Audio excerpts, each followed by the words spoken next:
在弟弟的婚礼上，奶奶执意非要把家里财产过继给我弟弟，家里一大半财产都来源于我。弟弟理直气壮，我是家里唯一的男丁，是陆家唯一的香火，全部财产必须我继承。我反手给他一耳光，你算哪根葱？钱都是我赚的。大家好，开始今天的分享之前，希望你能给人间烟火点个订阅，我将会分享更多优质的内容。奶奶非要喊上所有亲戚来参观我城里的房子，还把弟弟的女朋友带到家里来。我妈没办法，只能像收到圣旨似的忙前忙后，订豪华的套房，订最贵酒店吃饭，就是显摆让弟弟的女朋友知道咱家优越的条件。奶奶老思想，重男轻女。妈妈她软弱心善，碰到蛮横无理的奶奶，她就没话说。当我和老人争执，她都会站出来叫我忍一忍。在此之前，老妈对我使劲的叮嘱，他们大老远来一趟，不容易，你要好好招待他们，千万不要甩脸色。奶奶是长辈，你作为晚辈要让着她，她老了，经不起闹腾。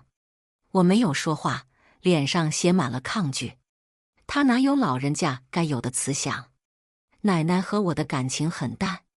我出生的时候，听到大夫说我是个女孩，她脸色立马变了，变得难看。老妈坐月子期间，她从来没有露过一面。后来趁我爸妈不在，把我扔在山里。幸亏路过的邻居发现及时，不然我就被野兽吃了。在我爸劝阻下，邻居才选择没有报警。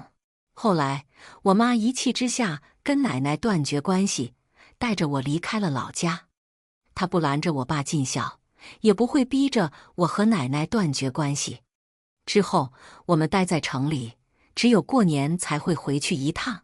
我和奶奶见面次数少，得知妈妈生了弟弟，奶奶直接上门抢走了他。妈妈哭了好久好久。有了弟弟，她更加看我不顺眼。看老爸给我花钱买东西，就像要了他命似的，一哭二闹三上吊。每天挖苦心思找我爸要钱给弟弟花。这次弟弟带女朋友回来，奶奶执意要我包红包给那个女的。女朋友上门，我爸妈给钱不就行了，干嘛非要我也给？老爸叹口气，奶奶年纪大了，老思想传统，说话不中听，你就当作耳旁风就行。妈妈也说，她偶尔来一次，忍忍就过去了，又不是天天来，别放在心上。她看着十分落寞。她不是没试过缓解我和奶奶之间的关系，可都是徒劳无功，不能让我受委屈，也不能得罪老娘，夹在中间不知道受了多少气。当年弟弟被强行夺走，妈妈眼泪都哭干了。我不想看到我妈为难，我答应了。知道了，没办法，看在我妈面子上，暂且忍一忍。真要逼急我，天王老子来了我都不怕。到了班车站，远远就看见一个痞里痞气的小青年搂着一个穿着浓妆艳抹的女人，而他们身边是穿金戴银的富贵老太太，脸上闪着容光焕发的光芒。那自然是奶奶和我弟弟未来弟媳。陆总，这是我女朋友夏雨。这个臭小子爸都不喊，他可真出息。老爸居然笑着说，我家陆丰厉害呀，出息了，找这么漂亮的女朋友。夏雨没有和我爸妈打招呼，眼睛直勾勾盯着我家车标看。这就是你说的有钱的爸爸？老爸笑容更加明显，做个小本生意不算有钱。他轻蔑地看我们一眼，从鼻尖里传出一声闷哼。还以为多有钱，不就是开个破宝马？我气得肝疼。100多万的车怎么是破车？看他穿着一身粗鄙的假名牌，还在那得意洋洋，不知道哪来的优越感。我不是善良之辈，直接狠狠道：对不起呀，我家庙小容不下你这尊大佛，您还是另选他弟吧。夏雨瞬间脸气得通红，看他吃瘪，我继续说道：你有钱，怎么不叫家里的专车司机送你来？是不是想体验一把平常人家的生活？脸色变了再变，无言以对。奶奶在旁边狠狠剜了我一眼，然后瞪着我说：路通，你这个女儿嘴巴越来越过分啊，你好好教训她，让她给夏雨道歉。老妈当即补充：不好意思，女儿被我惯坏了。她说话直，夏雨多担待呀。看我妈眼神时不时扫向她，夏雨只能乖乖作罢。奶奶却不肯善罢甘休，扯着粗犷的嗓子喊：既然这车不值钱，就不要送给夏雨好了，直接给她买辆新车。夏雨欢呼雀跃：叔叔，我要那种可以敞篷跑车，开起来挺酷炫那种。我打眼里翻个白眼，恐怕2万都没见过，还好意思要那么贵的豪车。老爸顿时哈哈大笑：我可买不起那么豪华的车，以后要靠你们赚钱，将来孝敬爸爸我。一听要他出钱，弟弟立马变脸。姜还是老的辣，买豪车这件事就翻篇了。老爸存心给足弟弟的面子，带他们去本地最贵的酒店吃饭，什么贵点什么吃，澳洲龙虾、法式鹅肝、松茸、雪花和牛肉。弟弟和夏雨眼睛都看直了。夏雨从进酒店开始起，不停地拍照和吃菜。老妈问他家里情况，他就嗯一声。到了收红包的时候，他果断放下手机去，认真道了声感谢：谢谢叔叔的心意。我无奈，只好照做，从包里掏出准备好的红包，给了夏雨。夏雨只对我笑了笑，并没有说感谢。弟弟一直住在农村，没见过什么大世面，看到好酒一个劲儿喝得脸红脖子粗，还拿着手机拍照发朋友圈炫耀。奶奶从头盯着我，没有好好吃菜。我伸快夹澳洲龙虾，她赶忙转动桌子，把澳洲龙虾转到夏雨面前。我换个菜，准备加松茸，她倒好，直接把整盘端走，分给了自己和夏雨。可怜的爸妈一点没吃着。我好不容易夹到几片牛肉，她直接拿筷给我拍掉，然后夹到弟弟碗里。一个女孩子嘴那么馋，你住城里吃香的喝辣的，让给弟弟不行吗？她嫌弃看着我，把空盘往玻璃桌上一砸，咣当一声，惊动了旁边的服务员。老太太，不能使用暴力。晓得了，晓得了。奶奶吃瘪。我气笑了，当看到面对服务员那张老脸时，我再也憋不住想笑。他下一秒把在服务员那里受的气撒在我身上。他们吃完了，你再吃。凭什么？我爸花钱请客，我还不能吃了？捡剩下的吃，谁爱吃谁捡。这太太真是重男轻女，生怕我多吃，能把他宝贝孙子饿死。老爸盯着奶奶，那吃相太难看了。弟弟和夏雨碗里得满满的，和我碗里的香菜形成了鲜明对比。他们一副理所当然的样子，也没觉得自己的行为有哪些不对。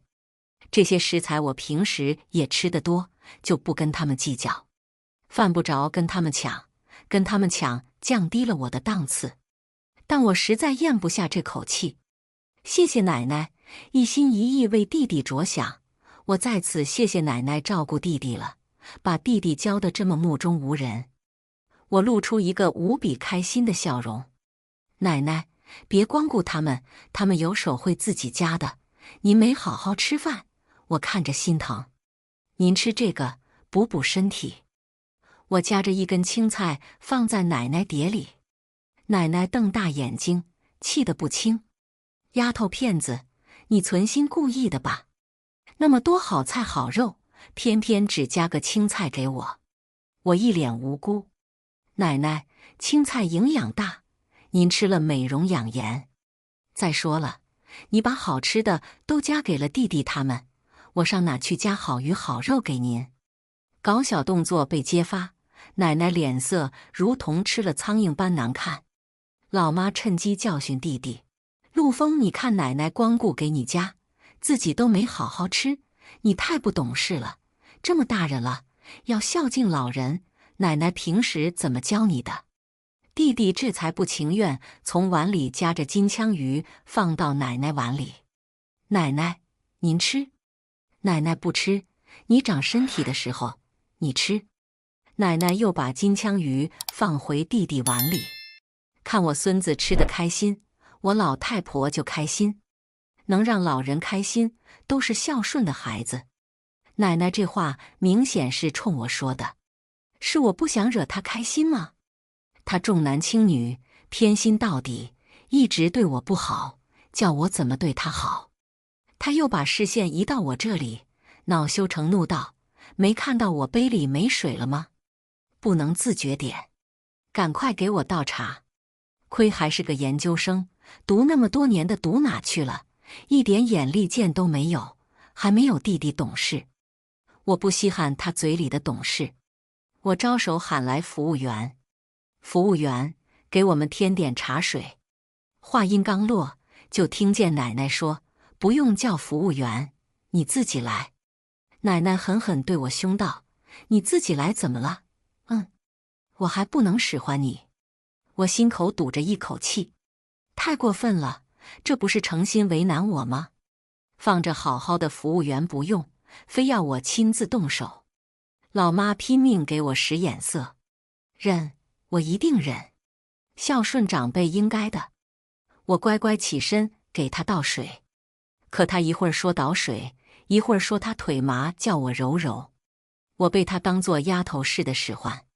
更过分的是，夏雨居然也使唤我，指着面前的澳洲龙虾，扬起下巴，给我把虾剥了，还真把自己当盘菜了。我好歹也是姐姐好吧？我站在原地不动。夏雨气得站起来，大声咆哮：我叫你给我剥虾，你是不是聋了？以后我和陆枫结婚了，这个家就是我做主，你不要甩脸色给我看，不然我把你赶出家门。哼哼，这样的女人我都懒得反驳，直接过去一盘虾扣在她头顶。我气势汹汹，给你脸了！啊！一声尖叫震聋玉耳。夏雨被我连汤带料从头到脚淋了一身，发型凌乱，脸上的妆也花了，狼狈至极。感情化妆品是次品，不防水呀！你欺负人！说完，他直接哭了出来，我却笑了。刚才还嚣张，怎么现在哭了？奶奶回过神来，指着我鼻子骂：没教养的丫头片子，想造反是不是？直接朝我扬起巴掌，欲打我耳光。我爸眼疾手快，拉住他：妈，别动怒。我爸硬生生把他拉到座位上坐好。我这是以其人之道还治其人之身，有什么错？他还小，不懂事。我妈说。奶奶直接撒泼，拍着双腿哭嚎起来：你们真是慈母多败女，这丫头气死人！你们给我打她，不然我今天咽不下这口气。不等奶奶回嘴，我站出来说：我这么做可是为了弟弟好，这还没嫁进门就这么嚣张，以后还得了，岂不是要骑到头上拉屎拉尿不成？奶奶立马无话可说。适龄女儿太少，一家女百家求，关键在农村弟弟没钱没势，找个媳妇可难上加难。弟弟从小被奶奶惯得无法无天，一身臭毛病，哪个姑娘敢嫁？痞里痞气跟个人贩子似的，20多岁一事无成，自然在家没有话语权。为了传宗接代，奶奶不得不放下老脸去讨好夏雨这个难得的孙媳妇。我冷冷扫了夏雨一眼：你算哪根葱？老陆家还轮不到你当家做主。如果你为了钱来我们这个家的，我劝你死了这条心，不好好对待我弟弟，我会让你知道什么叫生不如死。你最好摆正你现在的态度，不要逼我动手打人。凭我弟的条件，我不信找不到合适的人。不能对奶奶，还不能对你吗？夏雨无话可说，四下找人帮忙。在场的人都不动，他一下了被磨光了耐心，委屈极了，哭哭啼啼说：“你们一家人一个鼻孔出气，分手！这个家我待不住。”夏雨拿纸擦掉头上的垃圾，弄好之后转身就要走。我冲他的背影喊：“走了可别再回来！”我弟弟在旁边得意洋洋：“你今天全是靠着我面子才能吃这么好的菜，别得寸进尺。错过这村没这店，仔细想想啊！”听到这些话，夏雨又默默转过身来。他又气又急，平时帮他的奶奶也不作声，吃着碗里的菜。环顾四周，见没人帮忙，他只好忍着痛坐回位置上。我发现他对我咬牙切齿。本以为他们会消停一段时间，吃完饭，奶奶就带着夏雨奔到家里来，趾高气扬叫我搬出去住，把房间留给弟弟他们。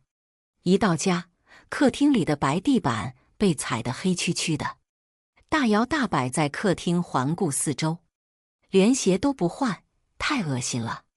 我连忙拦住弟弟，先把鞋换了。一旁的奶奶冷眼看着我：“换什么鞋？哪有那么多讲究？”弟弟说：“都是一家人，何必在意这些小细节？”夏雨清了清嗓子，一口浓痰堂皇而之吐在地板上。他是在报酒店里的仇，随意抬起脚，故意在地板上擦了擦。我顿时石化，林子大了，什么鸟都有，言语无法形容我此刻的心情。兴许是我面部表情太过难看，我弟弟说：“看什么？没见过浓痰吗？”奶奶帮腔：“要是觉得恶心，滚出去不就好了？这我房子，好意思叫我滚出去？哪来的脸？给你一点颜色，还真把自己当染房了。你弟弟马上要结婚了，你什么时候搬出去？”奶奶靠在沙发上，抱着双臂：“搬出去？凭什么？我自己花钱买的房子，为什么不能住？弟弟结婚，关我什么事？他不是有现成的房子吗？干嘛要住我房子？可笑可笑！”老爸、老妈一脸困惑：“为什么要我搬出去？你这孩子不懂事了呀！人家夫妻住一起，你好意思跟住在一起吗？”奶奶说：“这房子说好给你弟弟当婚房用的，你爸爸应该知道，不信你问你爸。”我爸一摊手，耸耸肩，摇摇头：“我不知道啊。”好样的父亲！弟弟嫌弃瞥我一眼：“你都老大不小了，随便找个人家嫁了算了，住在娘家你好意思吗？”奶奶站起来，老手一挥：“都是一家人，我就不收你之前的房租了。如果以后你被婆家赶出来了，夏雨要是同意，可以勉强收留你到仓库里住。”他们理直气壮的样子把我逗笑了。我花的钱买的房，他们把自己当主人，脸真够大的。谁给的勇气？合着他们来是打我房子的主意，都魔怔似的，总幻想我被人抛弃。有血缘关系的奶奶怎么这么自私自利？合着我不是亲生孙女似的，不能盼我点好的。既然你不要脸，我就不怕撕破脸。我再不能容忍他们骑在我身上拉屎拉尿。我不发威不代表我没有脾气。抱着双臂扫视他们的眼睛，坐在沙发上对他们一字一句交代：这个房子我是不会搬走的，房产证上面是我的名字，不是我爸妈买的。记住，你们没有理由赶走我。想要住可以，自己拿钱出来买。没钱是吧？我看在一家人的面子上，我可以资助一点。你们不会1分钱都拿不出来吧？我说着说着就不自觉笑了。奶奶破口大骂：你的房子，你的钱还不是你爸爸给的，你有什么资格说是你的房子？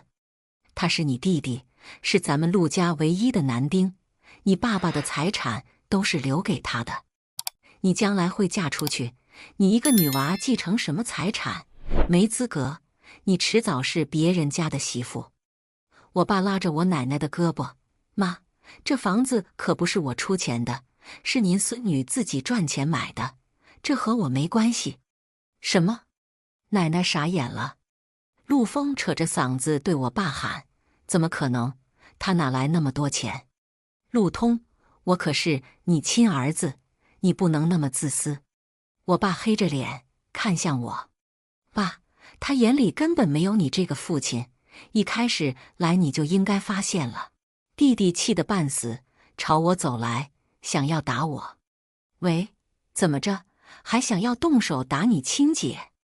我故意凑近，看他今天能不能下这个狠手。你不要逼我。弟弟硬生生从牙缝里挤出5个字：陆枫。我妈叫住他：不能没有礼貌，她可是你姐姐。弟弟看着我，然后转向老爸老妈，大声咆哮：你们可真狠心，把女儿放在身边，对我这个儿子不管不顾，天底下怎么会有你们这么狠心的父母？我不是你们的儿子，不是。这么多年，要不是奶奶养我，我都不知道死了多少回。夏雨作为外人，她看不得这种场面。我妈哭了，试着要去抱陆枫，可陆枫并没有想接近我妈妈，往后退了一步又一步，嘴里嗫嚅：你们不是我父母，我没有你们这么狠心的父母，奶奶最好，我只有一个亲人。不是这样的，当年是你奶奶强行要抱你走，不是妈妈无情不要你。我妈哭得稀里哗啦，上气不接下气。还好身边有我爸扶着。这么多年，我妈心里一直迈不出这道坎，奶奶太自私，毁了我们一家人。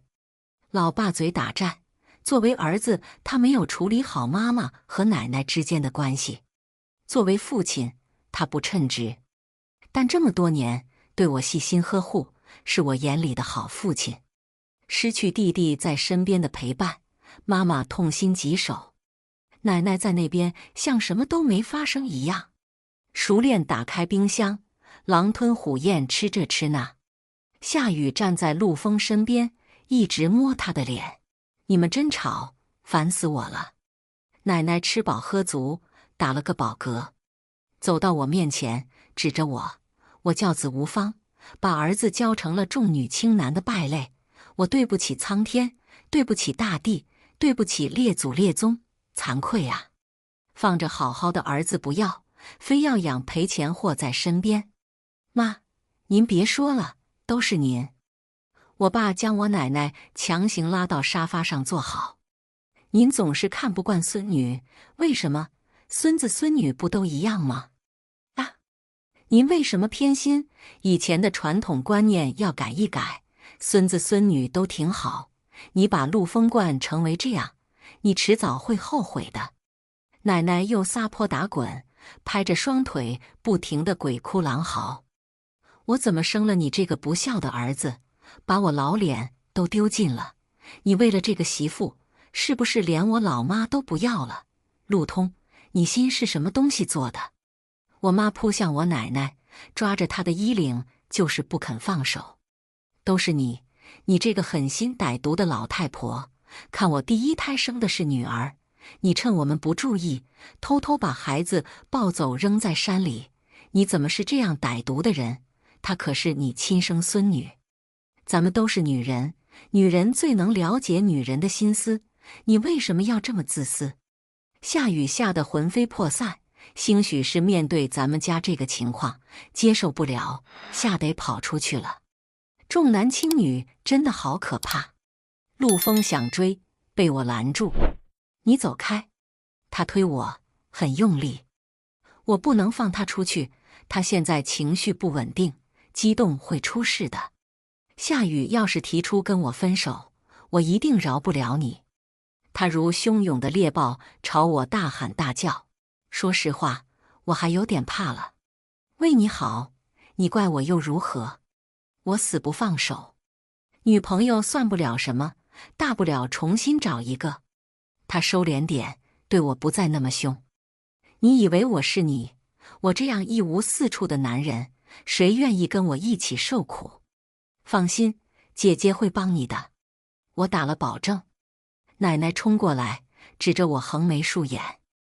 你少给我孙子灌思想，他没有你这样的姐姐。奶奶，你就不能清醒点？我时刻克制住自己的情绪。我知道情绪波动大，说话会得理不饶人。丫头片子，你现在拥有的一切都是陆丰的，你没资格。我妈不想说话了，转身回了房间。反正儿子在哪里，她这么多年已经习惯了。妈，有完没完啊？成天计较这些有什么用？我怎么了？我为自己孙子有什么错？你不是我儿子，我没有你这样的儿子。奶奶扬起手，狠狠扇了老爸一耳光。老爸被打懵了，我吓坏了。奶奶，我们走，这里不稀罕。听到弟弟这么说，我妈从房间冲出来，到处寻找我弟的身影，拼命摇头。不能走，不能！我的孩子一定要留在我身边，已经造成了缺少陪伴。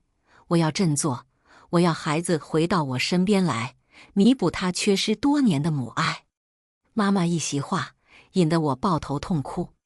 要不是因为我，奶奶就不会抢走弟弟，让妈妈一直忍着失去儿子在身边的痛苦，一过就是几十年。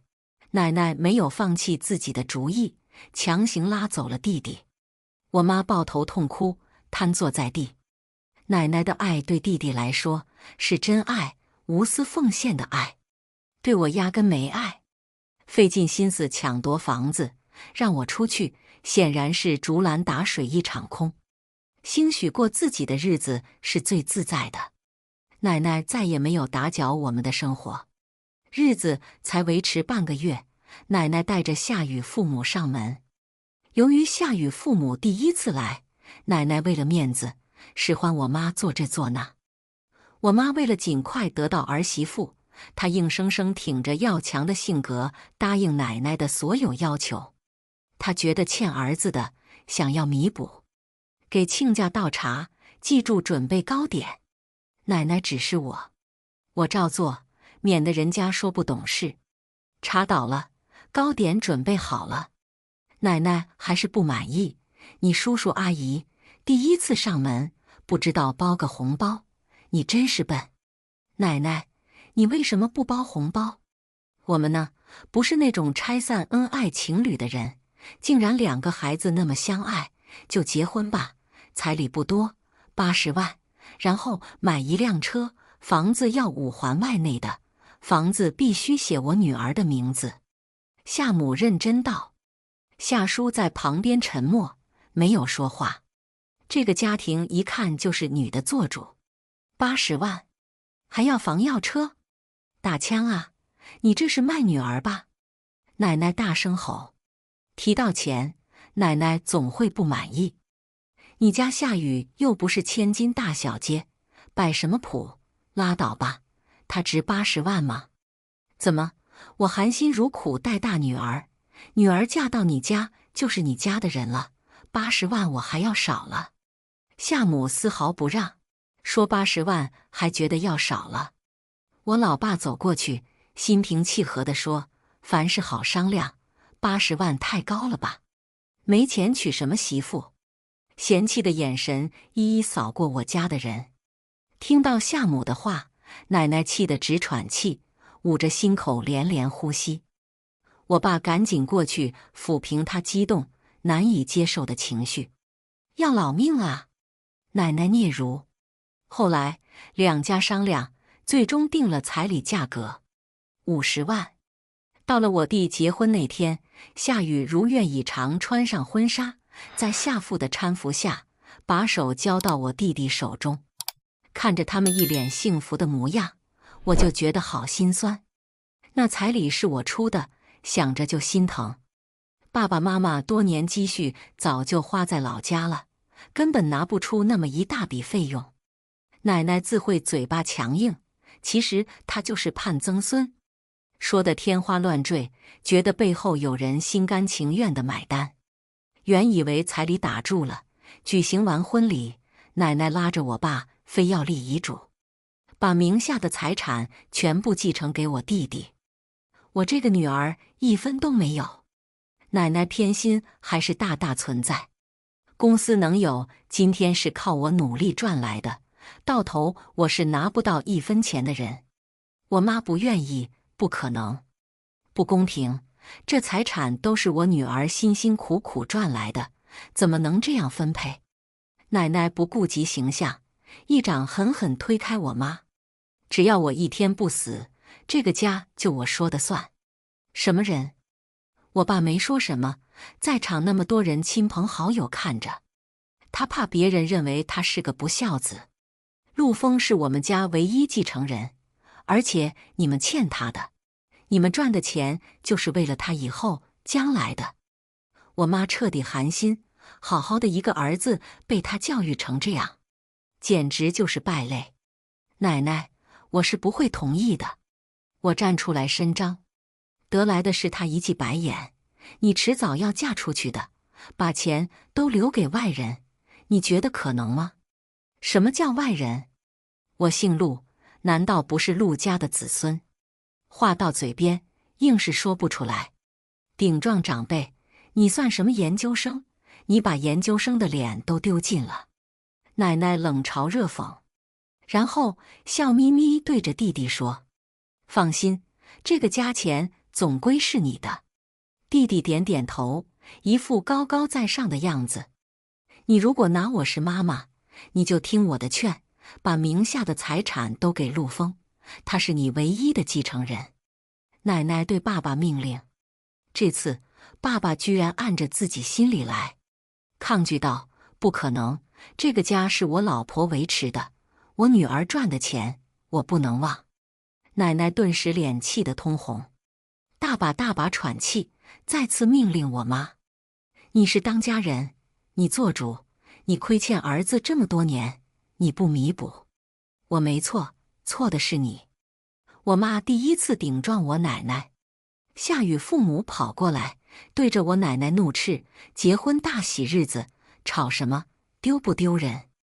你们家能娶到我家的雨儿，是你们上辈子烧了高香，像你们这样重男轻女的家庭真是可怕。为了雨儿以后的地位，财产必须全部交到雨儿手中。我直接血压上升到100点，凭什么要把所有财产都交给一个刚嫁进门的媳妇？天底下哪有这样做的道理？既然知道我家重男轻女的观念深，你为什么要把女儿嫁到我家？你居心何在？我直接冲上去，狠狠瞪着夏母。夏母可能看我气势磅礴，吓得连连后退，不敢多说一句。夏雨做事挡在他妈面前，高高在上的样子。你是陆家未出嫁的姑娘，我才是你真正要巴结的对象，惹恼了我，我定要你好看。我爸都没说什么，你凭什么耀武扬威？我弟的彩礼以及所有酒店费用都是我出的，我有权利阻止这场婚礼。夏雨拿出财产转让书，虎视眈眈盯着我。你看，这是什么？这可是奶奶准备给我的大礼。奶奶真糊涂，为了挽留孙媳妇，竟然能做到这种地步。我爸当场气得晕厥，幸亏身边有我妈在，后果不堪设想。财产转让书，公司执行人是我，他怎么得到这个的？奶奶乡下人，他怎么做到的？种种怀疑涌上心头。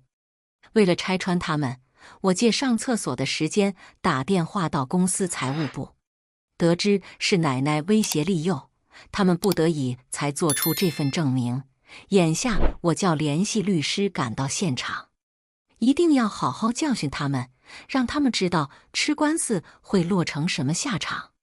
老太太司法去公司让职工拿出财产转让书，这是违法行为，需要跟我们走一趟。警方到来，吓坏了夏雨一家人。奶奶不敢直视警官，她心虚。公司执行人陆子有权利让你们赔偿。哪位是夏雨？警官问。此时穿着晚礼服的夏雨吓得嘴唇发白。